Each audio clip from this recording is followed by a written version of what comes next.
And tonight, President Trump is facing a furious backlash after visiting a Catholic shrine today, and that visit last night to a church near the White House for a photo op after police used force to clear protesters from the area. Here's Jeff Bennett.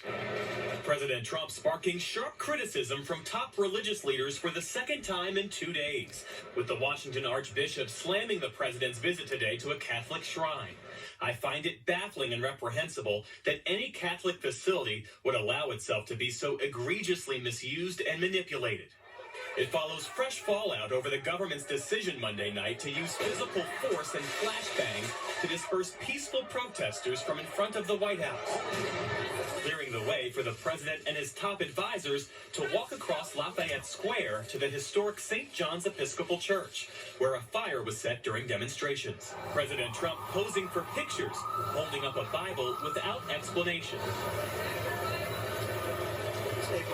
It was Attorney General Bill Barr who asked for the perimeter around the church to be expanded. The White House, within hours, editing footage of the president's brief outing into a triumphant video.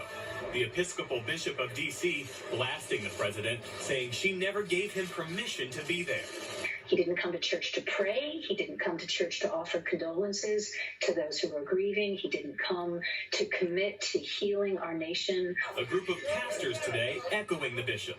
Mr. President, I know you stood right here and held the Bible in your hand, but it is clear you don't have the Bible in your heart.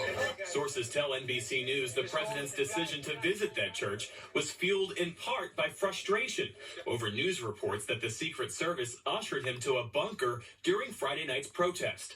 And it was his idea because he wanted the visual of looking strong and in charge.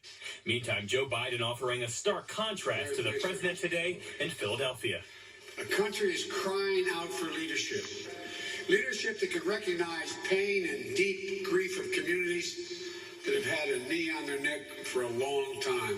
The apparent Democratic presidential nominee pledging to address racial injustice. The moment has come for our nation to deal with systemic racism, to deal with the growing economic inequity that exists in our nation, to deal with the denial of the promise of this nation made to so many. And tonight, rare comment from former President George W. Bush. In a statement, he said he's anguished by George Floyd's killing and that it's time to examine what he calls America's tragic failures, saying it's critical to seeing the country's reality honestly and improving on it. Lester?